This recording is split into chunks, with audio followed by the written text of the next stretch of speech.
Bonjour, je suis Gladys, bienvenue dans cette nouvelle vidéo. Aujourd'hui, je vais vous parler de mes thérapeutes du quotidien, les humains. Au quotidien, on côtoie beaucoup de gens et en fait, si on y regarde bien, eh bien, c'est des thérapeutes à part entière. Dans les traditions amérindiennes, on parle de la médecine des gens.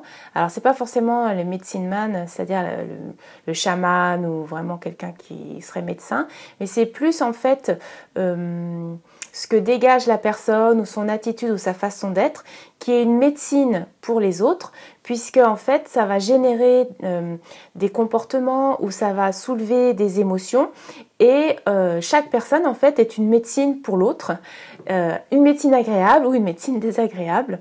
On est dans un monde duel et en fait, grâce à cette dualité, on peut sentir ce qui est agréable parce qu'on vit aussi du désagréable. Et donc, les deux vont forcément ensemble. Et donc, pour parler de cette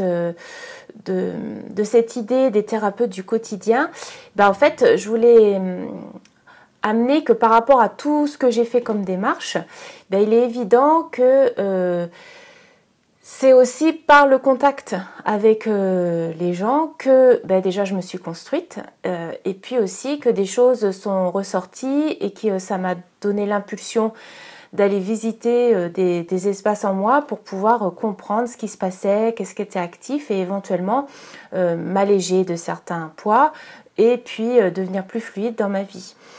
Et j'avais bien aimé une image, alors je ne sais plus où je l'ai vue, mais où en fait il était question de dire qu'en fait on était tous la perle et l'épine de quelqu'un. Et pour illustrer en fait cette idée, j'avais envie de vous décrire 3 relations. Une première qui est à la fois vraiment une perle et une épine pour moi. Une autre qui a été vraiment une perle, plus qu'une épine, une vraie perle. Et puis une autre qui a été une vraie épine qui ensuite a permis d'avoir une certaine perle si on veut. Sachant que ça peut aussi faire penser à ce côté perle et épine aux huîtres qui, pour produire en fait, quand on trouve des perles dans les huîtres, c'est qu'en fait il y a un grain de sable qui est venu agresser la muqueuse de l'huître et qu'elle a fabriqué de la nacre pour pouvoir adoucir ce qui était dur au niveau du grain de sable pour devenir plus doux et que ça ne soit plus une douleur. Et je trouve cette image aussi très parlante parce que tout le chemin, en fait, c'est vraiment ça, c'est d'avoir des choses qui nous touchent. Certaines, c'est inhérent à la vie, mais certaines douleurs peuvent permettre en fait d'aller découvrir des perles en soi ou d'en fabriquer. Alors, mon premier exemple qui est alors je vais me baser en fait sur des relations de ma vie d'adulte parce que c'est vrai que je pourrais bien sûr partir sur des relations de mon enfance mais je trouvais plus parlant de parler de ma vie d'adulte et en particulier de toute qui a été un peu en toile de fond de toutes ces démarches dont je vous ai parlé depuis le début de cette chaîne. Donc la première personne qui est à la fois une perle et une épine pour moi, c'est un homme qui était pour moi l'homme de ma vie. Et il a été vraiment une énorme perle et l'épine a été aussi douloureuse que la perle était belle pour moi. Et donc c'est en fait en y réfléchissant d'ailleurs, finalement c'est par cette relation que j'ai entamé ou que j'ai eu vraiment l'impulsion d'entamer les démarches dont je vous ai parlé tout au fil de ces vidéos. Parce que justement, il y avait une vraie difficulté dans la relation. Alors, et du coup, j'ai entamé des démarches pour pouvoir améliorer autant que possible cette relation, même si ça n'a finalement pas fonctionné. Et donc, l'épine a été vraiment aussi profonde et aussi douloureuse que la perle pour moi a été très belle. Et on dit souvent qu'il y a un cadeau caché derrière toute expérience que l'on vit douloureusement, par exemple. Je me rappelle d'Olivier Clerc qui expliquait que quand son père a été licencié, ben, il a fait une grosse dépression pendant 3 ans, ça allait vraiment pas du tout, il en voulait beaucoup à son entreprise, il avait consacré je ne sais plus combien d'années, mais beaucoup d'années, et il avait été remercié comme ça du jour au lendemain, il l'avait très très mal vécu, et puis au bout de 3 ans, il avait dépassé ça, il avait fait donc autre chose de sa vie, il avait trouvé une autre voie, et au final, au bout de 3 ans, eh bien, il s'était surpris à dire que son licenciement, c'était la meilleure chose qui lui était arrivée dans sa vie. Eh bien, j'avoue quand même que pour cette perle et cette épine dont je vous parle là, cette première personne, eh bien, malgré toutes les démarches que j'ai faites, et je vois bien qu'en toile de fond, c'était tout ce marasme qui avait beaucoup de liens avec mon enfance, avec tout ce qui m'avait conditionné, eh bien, malgré toutes les démarches et le fait qu'aujourd'hui, je vous en parlerai sans doute dans le bilan, ça va quand même mieux, eh bien, je n'ai pas encore réussi à trouver le cadeau caché. Je n'ai pas encore réussi à avoir vraiment, à avoir complètement dépassé cette épine et à me dire quelque part que c'est la meilleure chose qui me soit arrivée dans ma vie. Je ne suis pas encore arrivée à ce stade-là, mais voilà, cette personne-là m'a mise en mouvement, cette relation-là m'a mise en mouvement et m'a permis de faire beaucoup de démarches qui m'ont beaucoup apporté. Et donc, ça, c'est une forme de thérapie sans être avec une personne qui est thérapeute, mais plus par le relationnel et dans le quotidien. La deuxième personne dont je voulais vous parler, qui là est une perle, c'est aussi un homme que j'ai rencontré après donc la rupture avec ce premier homme là dont je vous ai parlé. Et lui, en fait, ça a vraiment été une perle parce que j'étais vraiment au plus bas, pas bien du tout. Et en fait, lui, il m'a vraiment apporté beaucoup, humainement parlant. En fait, il m'a apporté une autre vision de la relation. Il était très différent dans sa façon de faire par rapport à tout ce que j'avais connu jusque-là. Et il m'a vraiment accueillie telle que j'étais.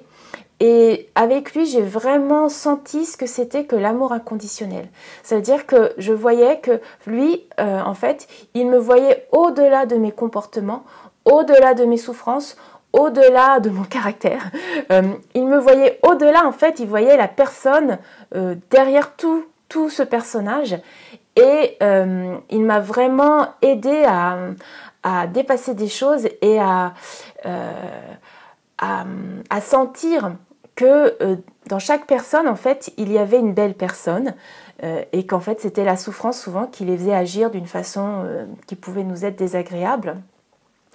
Et donc, il a vraiment, quelque part, je pense vraiment qu'il m'a sauvée à cette époque-là, en m'apportant vraiment cette douceur, cette présence, cette écoute et cet amour inconditionnel qui m'ont été vraiment très très importants par la suite et qui m'ont aussi donné une sorte d'objectif, sachant que l'ayant vécu, l'ayant touché vraiment concrètement, eh bien, ça m'a donné envie et motivé pour réussir à y accéder moi-même déjà pour les autres et ça m'a beaucoup apporté sur mon chemin. La troisième personne, là il s'agit d'une femme, une jeune femme qui est en fait la fille de mon cocheminant et elle c'est une vraie épine sur mon chemin et c'est en ça qu'en fait je voulais faire cette vidéo aussi pour marquer que c'était une épine qui a été vraiment douloureuse parce que en fait, c'était pas du tout de son fait. Hein. Elle cherchait pas du tout à être désagréable avec moi. Au contraire, c'est juste sans qu'elle le veuille, elle déclenchait chez moi un état émotionnel extrêmement fort qui me mettait quasiment en dissociation. Et donc, je me suis rendu compte à quel point je ne sais pas ce qu'il y avait chez elle, qui me renvoyait plein de choses justement non réglées. Et que ça me mettait dans une transe qui qui me faisait un peu sortir de moi en fait, et elle me mettait hors de moi, mais dans le sens littéral. Et je trouvais ça hyper désagréable parce que je voyais bien que j'arrivais pas à être dans la relation, que j'arrivais pas, moi je me sentais pas bien, il me fallait vraiment du temps pour me remettre de nos interactions, et je trouvais ça juste pas possible quoi. J'avais quelque chose ça me dépassait ce qui se passait. Et donc cette épine très dérangeante et douloureuse à certains endroits, en fait m'a vraiment motivée à aller à avoir le courage d'aller regarder tout ce que j'avais pas été voir jusque-là, et que je laissais un petit peu en retrait sous le tapis, hein, comme je l'ai utilisé dans l'image du plongeon, en me disant que voilà, tant que j'arrivais à faire, même de façon bancale, sans aller y toucher, tant mieux. Et là en fait c'était important pour moi de pouvoir clarifier cette relation et de pouvoir être vraiment en relation avec elle, et donc de désactiver tout ce qui se mettait en route et qui n'était pas de son fait. Je trouvais ça complètement ahurissant en fait. En fait, je l'ai fait vraiment avec mes moyens du bord et pas forcément d'une façon qui a été bien perçue. Et c'est quelque chose qui est resté douloureux parce que y a beaucoup d'incompréhension. Mes façons de fonctionner n'étaient pas du tout les mêmes que sa façon de fonctionner. Et malgré le fait que ma motivation c'était de pouvoir être mieux en relation avec elle, en fait ça a eu plutôt l'effet inverse et on n'a pas réussi spécialement à se retrouver.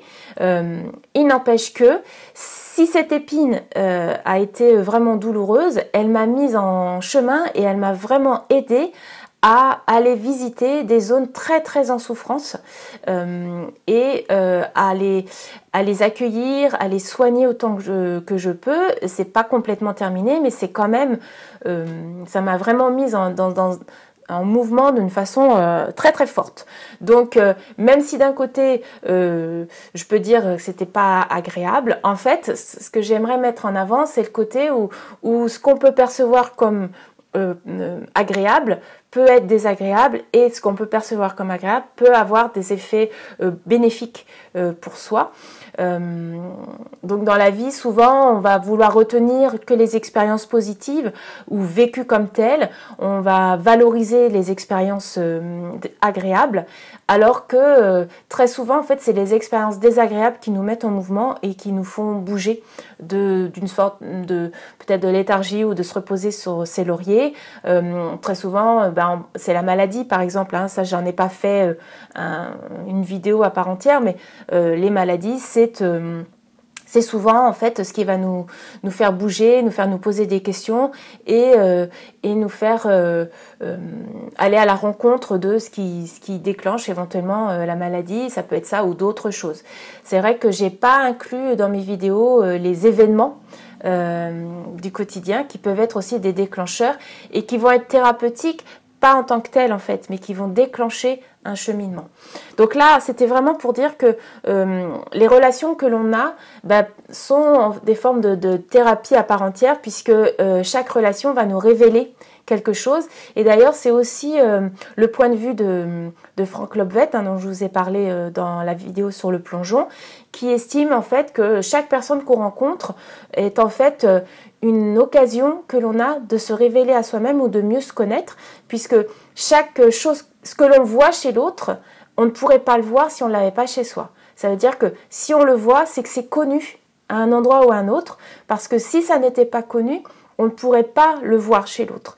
Et en fait, on le voit chez l'autre et quand c'est désagréable ou que l'on n'aime pas, on le voit chez l'autre parce qu'on ne veut pas le voir chez soi. Et donc, on va le mettre chez l'autre parce que ça nous est plus agréable de faire porter le truc à l'autre, alors que la vraie réparation, la vraie guérison ou le vrai apaisement, c'est de se rendre compte qu'on le porte aussi en soi et de faire l'équilibre avec le côté qu'on aime valoriser de soi et ce côté qu'on n'aime pas, mais qui en fait est à aimer, parce que comme je vous disais, comme on est duel, les deux comptent. On ne peut pas être le côté pile d'une pièce si on n'a pas le côté face. Et donc on ne peut pas savoir qu'on a telle qualité si on n'a pas expérimenté ou si on n'a pas aussi en toile de fond le défaut qui va avec. Et en fait, la qualité, c'est quelque part de choisir de choisir tel ou tel aspect et de le choisir en conscience, tout en sachant que l'autre côté qui peut paraître comme un défaut, a aussi peut être une qualité dans certaines circonstances. Et donc c'est pour ça qu'il n'est pas nécessairement à jeter ou à cacher. Il a une valeur, il a sa raison d'être, et donc on est plus en paix avec soi si on arrive à intégrer les deux. Alors je ne sais pas si cette vidéo est claire, mais voilà ce que je voulais amener sur les thérapeutes du quotidien en tant que les êtres humains, et peut-être pour vous aider à regarder vos relations et les gens que vous côtoyez d'une autre façon, et de voir ou de les remercier pour la médecine qu'ils sont pour vous, de vous révéler des facettes de vous que vous ignorez ou que vous voulez rejeter. Voilà, et puis dans l'autre sens aussi, les facettes de gens que l'on apprécie, les qualités qu'on voit chez les autres, c'est la même chose, on ne pourrait pas les voir si on ne les avait pas chez soi, même si on n'a pas l'impression de les avoir. Voilà, donc je vous remercie de votre attention, j'espère que cette vidéo vous a parlé, et puis je vous dis à bientôt pour une prochaine thématique.